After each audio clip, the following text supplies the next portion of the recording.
What would you do if you were forced to marry a complete stranger?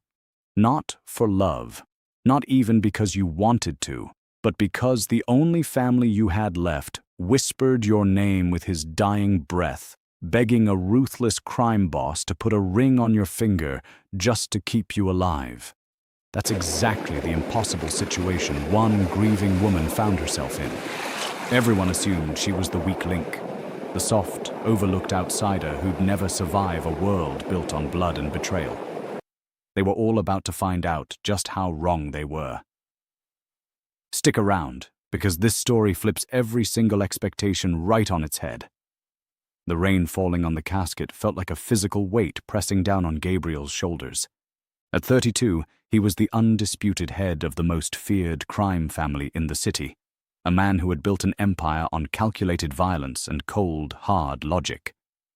And yet, standing in the muddy grass of a private cemetery, he was completely powerless. Inside that casket was Matteo. And Matteo hadn't just been a soldier. He'd been Gabriel's oldest friend, his most trusted confidant, the man who had thrown his own body in the path of a bullet meant for Gabriel's chest just 48 hours earlier. Gabriel could still feel the warmth of Matteo's blood on his hands.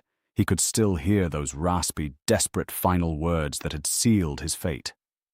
Protect Penelope. They'll kill her to end my bloodline. He won't stop. Marry her, Gabriel. Make her one of us. Make her untouchable.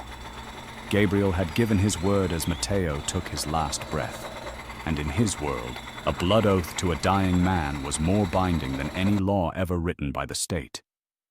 Hours after the burial, Gabriel's black SUV pulled up to a rundown, unremarkable safe house on the edge of the city.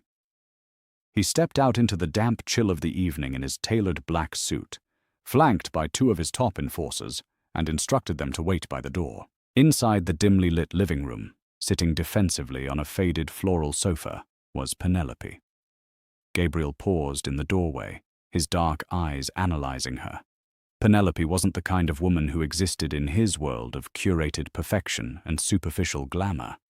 She was heavy, a fact she seemed painfully aware of as she tried to fold her large frame into the corner of the couch, pulling a thick knit cardigan tightly around her shoulders. Her face was swollen from days of crying, her dark hair scraped back into a messy bun. She looked entirely out of place in the brutal underworld her cousin had navigated. She looked soft, vulnerable, completely terrified. "Penelope," Gabriel said, his voice a low, gravelly baritone that commanded the room. She flinched at the sound of her own name. "Where is he? Where's Matteo?" she whispered, her voice trembling. Matteo had kept her completely insulated from his criminal life. She knew he was involved in bad things, but he had been her sole protector, her only family since her parents died when she was a teenager.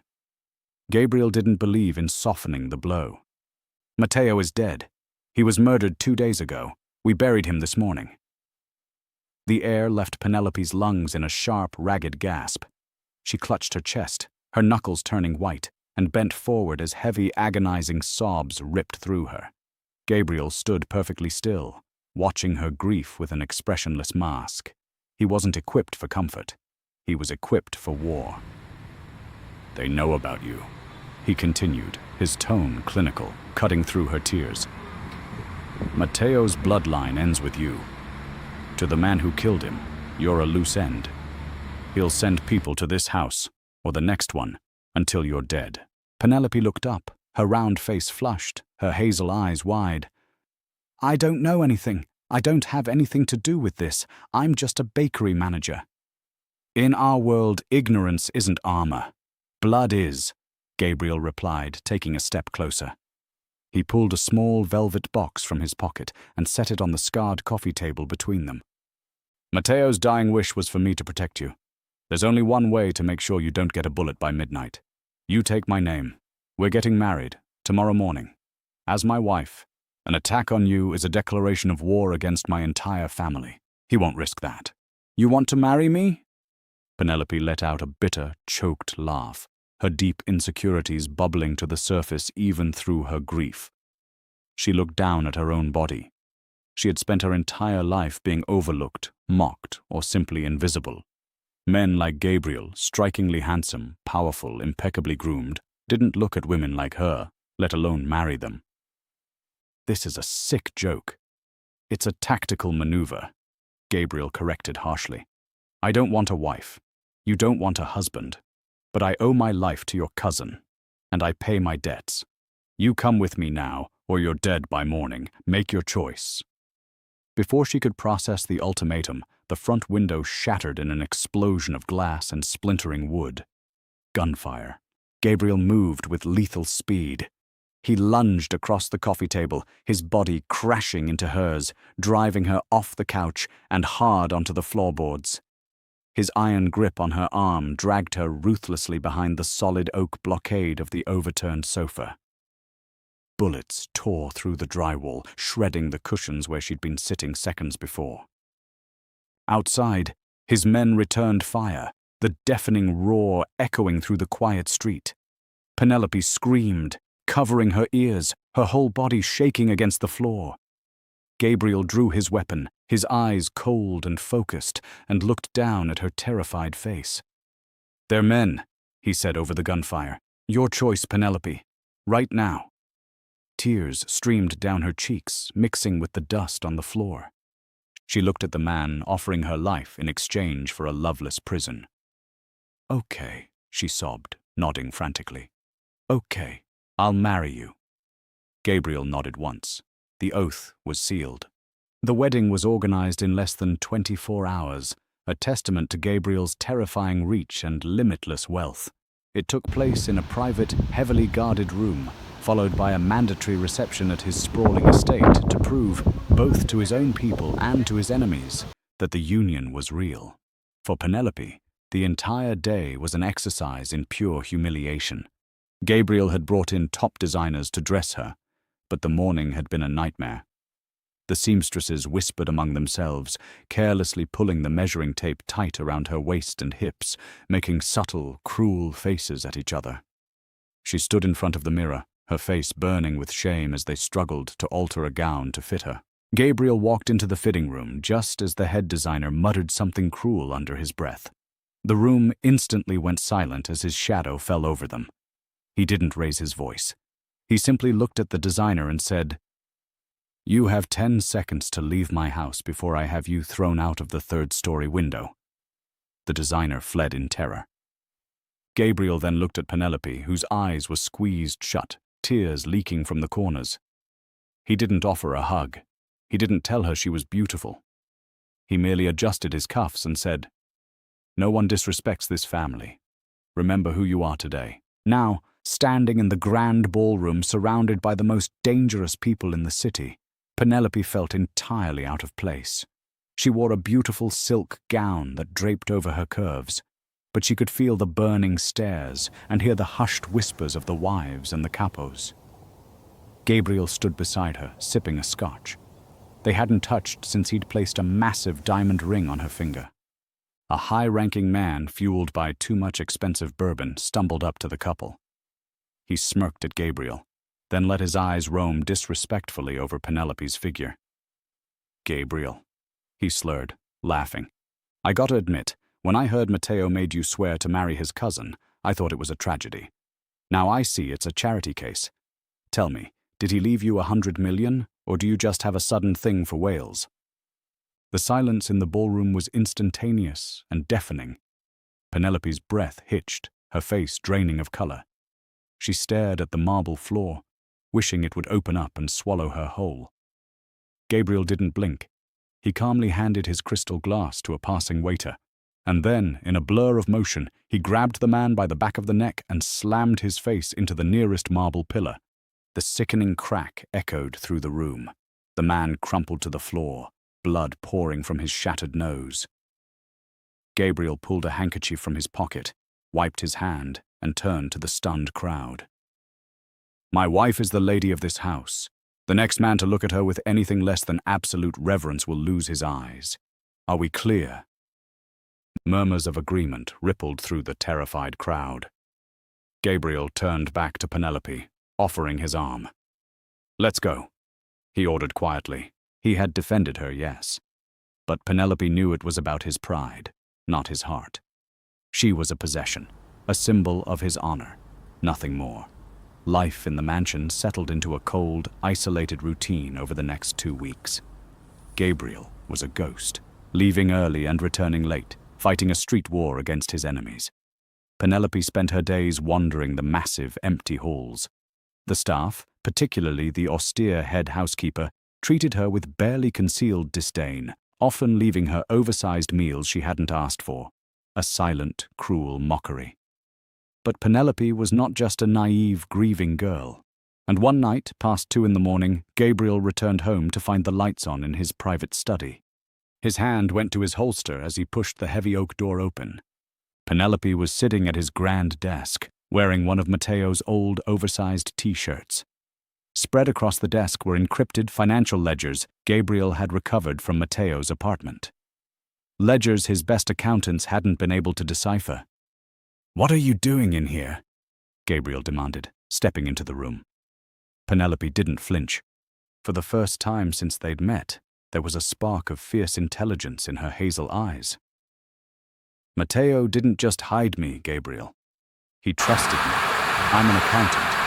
I ran the books for the bakery, but I also ran his shadow accounts. I know how he coded his ledgers." Gabriel froze, staring at the quiet woman he'd married purely out of obligation. "You can read his books?" "Yes," she said, tapping a red pen against a ledger. "And you have a massive problem. Mateo was tracking $50 million that went missing from your union payouts. The money wasn't stolen by your enemies." She looked up, meeting his gaze directly. "It was stolen by someone inside your own house, someone close to you. Mateo was going to tell you the day he died. That's why he was targeted. Your enemy didn't act alone. He had inside help." Gabriel's mind raced. An inside man, a traitor in his inner circle. He stepped toward the desk, looking at Penelope with newfound, sharp realization. She wasn't just a burden to protect. She was the key to his empire's survival. Suddenly, her face went pale. A sheen of sweat broke out on her forehead. She stood, her hand flying to her throat. "Penelope?" Gabriel asked, his brow furrowing. She gasped, her chest heaving as she struggled for air. "My stomach! It burns!" Her knees buckled, her frame collapsed violently toward the floor, sending ledgers and pens scattering. Gabriel caught her just before her head hit the marble, bearing her weight as he lowered her down. "Penelope!" he shouted, slapping her cheek. Her lips were turning a faint shade of blue, and a small line of white foam appeared at the corner of her mouth. Gabriel's eyes darted to the desk. Beside the ledgers sat a half-empty mug of herbal tea the housekeeper had brought her earlier that evening. Poison. The traitor wasn't just in his inner circle. They were in his house. And they had realized that Mateo's quiet, overlooked cousin was the most dangerous person in the room. "Stay with me," Gabriel growled, a panic gripping his chest that he hadn't felt in years. He scooped her unconscious body into his arms, adrenaline fueling his muscles, and bolted for the door. "Get the car, now." The fake marriage had just become a fight for survival, and Gabriel realized, as he held his dying wife against his chest, that he would burn the entire city to ash before he let anyone take her from him. The tires of his armored car screamed against the wet asphalt. In the back seat, Penelope lay heavily across his lap, her breathing shallow and ragged, her soft arms limp, her round cheeks taking on a terrifying ashen pallor. "Drive faster!" Gabriel roared, his voice cracking with a panic he hadn't experienced since his own father was gunned down 2 decades earlier. He looked down at the woman he'd married out of pure cold duty. He placed a steadying hand on her stomach, feeling the faint, struggling rise and fall of her breath. For 2 weeks, he'd viewed her softness as a liability in his brutal world. But seeing her now, fading away in his arms, the truth hit him like a physical blow. She wasn't a liability. She was the only innocent thing left in his life. She had risked her own life sitting in his study, deciphering the very ledgers that could save his empire, while he'd been too blind to see her worth. The car swerved into a hidden alleyway and screeched to a halt outside a nondescript brick warehouse. This was the underground surgical clinic of the highest-paid, tightest-lipped trauma surgeon in the entire underworld. Gabriel kicked the door open and lifted Penelope. Her frame was dead weight, but adrenaline rendered him temporarily immune to the strain. He carried her through the reinforced steel doors. "Doctor!" Gabriel bellowed, his voice echoing off the tile walls. "I need you! Right now!" An older, grey-haired man with surgical precision and no time for pleasantries rushed out of a trauma bay, followed by 2 nurses. He took one look at Penelope's blue lips and Gabriel's blood-stained shirt. "Put her on the table, now." Gabriel laid her down carefully, stepping back as the team swarmed her. They cut through the fabric of Matteo's old shirt. Gabriel watched, his jaw clenched. "Heart rate's plummeting," one nurse called out. "Pupils are pinned," the doctor noted, flashing a pen light into her unseeing eyes. He looked at Gabriel. "What did she ingest?" "Herbal tea, brought to her by a maid at my estate about an hour ago," Gabriel said, his voice deadly quiet. "Poison. A fast-acting paralytic, likely combined with arsenic," the doctor deduced grimly. "We need to pump her stomach and get the antidote into her immediately. Get him out of here." Gabriel's most trusted enforcer placed a heavy hand on his boss's shoulder. "Boss, let them work. We have another problem." Gabriel turned, his dark eyes devoid of any human warmth. The man standing there wasn't a worried husband anymore. He was the head of the family, and someone had just struck at the heart of his home. "You stay here," Gabriel said, his voice dropping an octave. "If anyone other than the doctor tries to enter this room, you put a bullet between their eyes. And me? I'm going to have a conversation with the housekeeper." The estate was deathly quiet when Gabriel's car breached the front gates. He walked through the grand doors, ignoring the priceless art and imported marble. He was a predator, tracking a scent. He found the housekeeper in the servants' quarters, frantically shoving clothes into a worn leather suitcase. The stern, austere woman had served the family for years. Gabriel didn't yell. He stepped into the small room and calmly locked the door behind him with a heavy click. She froze, dropping a blouse. The blood drained from her face as she turned to see the devil himself standing in her doorway. "Mr. Moretti," she stammered, her hands shaking. I was just—" "Where are you going? It's 3 a.m, Gabriel asked smoothly, stepping closer. She backed up until her spine hit the wall. "Family emergency, sir. My sister." Gabriel moved faster than she could blink. His hand clamped around her throat, pinning her to the wall. He didn't squeeze hard enough to kill, just enough to let her know her life belonged to him. "Who gave you the poison?" "I don't know what you're talking about," she cried, tears spilling over. His grip tightened slightly. "Penelope decoded the ledgers. We know about the missing 50 million. We know there's a traitor. You're a maid. You don't have the spine to steal that kind of money from me, nor the connections to source that poison. So I'll ask you one last time. Who gave you the order to murder my wife?" "He'll kill my son," she sobbed, breaking down completely. "He has my son's gambling debts. He said if I didn't put the powder in her tea, they'd send me my boy's head in a box." Gabriel pushed down the surge of rage at the situation, focusing on the information. "Who?" She closed her eyes, accepting her doom. Dominic. It was Dominic. Gabriel released her, stepping back as if she'd burned him. Dominic, his underboss, his right-hand man. And sickeningly, Matteo's older estranged brother. Dominic had sold out his own brother, embezzled the money, and ordered the hit on his own blood cousin to cover his tracks. Gabriel straightened his suit jacket, his mind rapidly calculating. "You have 10 minutes to disappear. If I ever see your face again, your son's debts will be the least of his problems." As the maid scrambled past him, Gabriel pulled out his phone and dialed. "Gather the men. Heavy artillery. Dominic is the rat, and when he finds out Penelope survived the poison, he's going to finish the job himself. We lock down the clinic." Penelope drifted back to consciousness on a wave of sterile, biting antiseptic.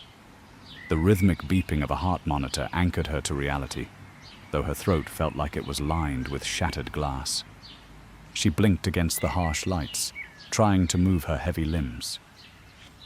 "Don't sit up," a gravelly voice commanded softly. Gabriel sat in a hard plastic chair beside her bed.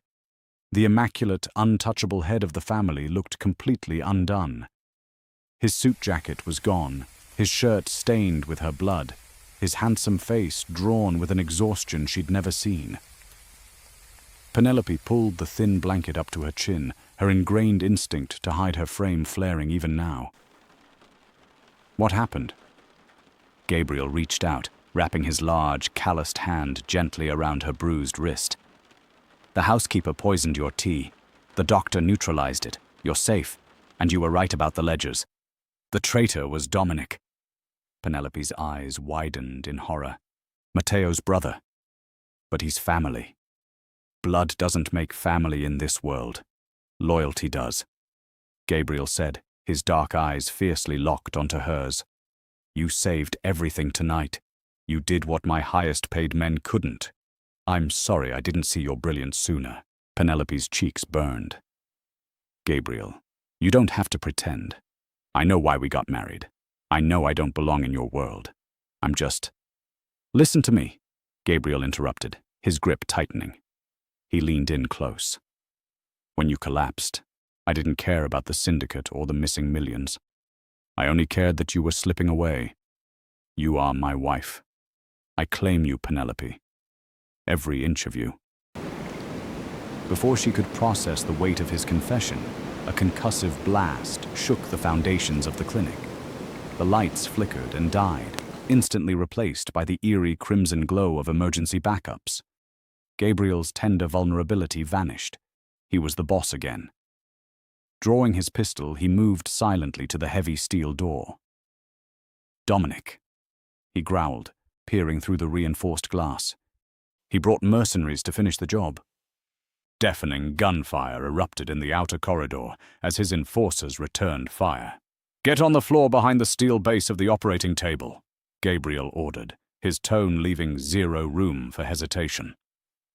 Penelope clumsily rolled off the mattress, her body hitting the cold tiles with a thud, and dragged herself behind the thick metal base, curling herself into the smallest ball possible. The door was kicked open. A mercenary stepped through, rifle raised. Gabriel, waiting in the shadows, executed a flawless double tap. The man dropped like a stone, but Dominic stepped directly over the body, aiming a shotgun right at Gabriel's chest. "Drop the gun, Gabe," Dominic sneered, his face twisted with manic, arrogant triumph.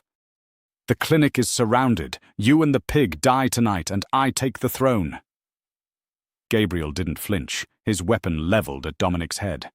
"You sold out your own brother for a seat at a table you could never hold, and then you insulted my wife." Dominic barked a cruel, mocking laugh. "Your wife? You married a whale to keep a dead man's promise. I'm doing you a favor." Behind the table, Penelope squeezed her eyes shut against the cruel words, but Gabriel's voice rang out colder than ice. "She is a Moretti. She is the lady of this family, and she has more value in her little finger than your entire existence." Before Dominic's finger could twitch on the trigger, a shot rang out from the hallway.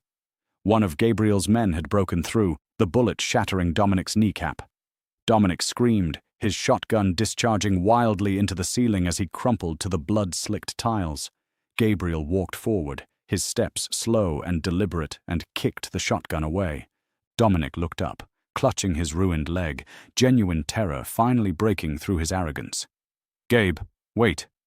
We can negotiate." "I don't negotiate with rats," Gabriel said flatly. "This is for Matteo, and this is for Penelope." He holstered his weapon and turned his back on the traitor, immediately kneeling beside the surgical table and reaching into the shadows. He slid his strong arms under Penelope and lifted her entirely off the floor, pulling her flush against his chest. "It's over," he murmured into her hair as she sobbed into his ruined shirt. "I've got you." 6 months later, the massive oak doors of the boardroom swung open. The top capos and lieutenants immediately stood, bowing their heads in deep, unwavering respect. Gabriel walked in commanding the room. But the true power walked beside him. Penelope wore a custom-tailored deep burgundy power suit that unapologetically embraced her curves. Her dark hair was styled sleekly, her hazel eyes sharp with absolute authority. She was no longer a terrified baker.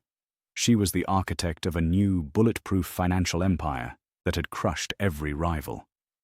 Gabriel pulled out the heavy leather chair at his right hand, the seat of the underboss, and held it for her.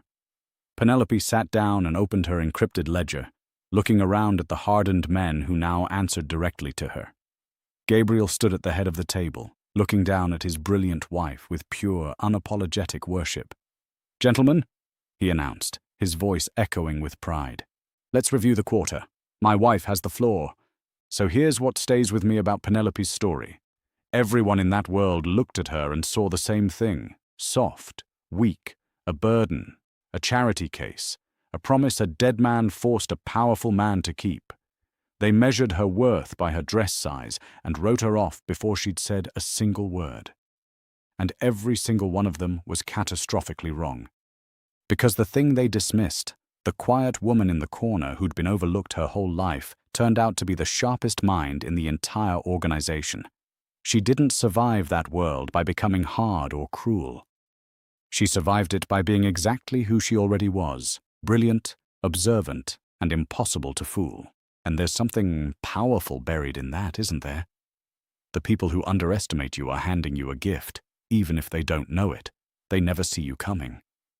Penelope walked into a room full of killers who thought she was nothing, and she walked out as the one holding the keys to the whole empire. Her real victory wasn't the ring on her finger, or even the man who finally learned to see her. It was the moment she stopped believing the lie the world had told her about her own value. If Penelope's journey from a grieving outsider to the most powerful woman in the room moved you, and if you cheered when justice finally caught up with Dominic, then do me a favor and smash that like button right now. It honestly helps more than you know. Share this story with someone who needs the reminder that their worth was never up for debate. And if you want more stories exactly like this one, full of twists, betrayal, and heroines who turn out to be so much more than anyone expected, make sure you hit subscribe and turn on notifications so you never miss what's coming next. And drop a comment down below and tell me your favorite moment from the whole thing. Was it the ballroom, when Gabriel made it clear no one disrespects his wife? The study, when Penelope cracked the ledgers wide open? Or that final boardroom scene, when she took her rightful seat at the table? I read every single comment, and your favorite scene just might inspire the next story I tell. So don't be shy, let's hear it.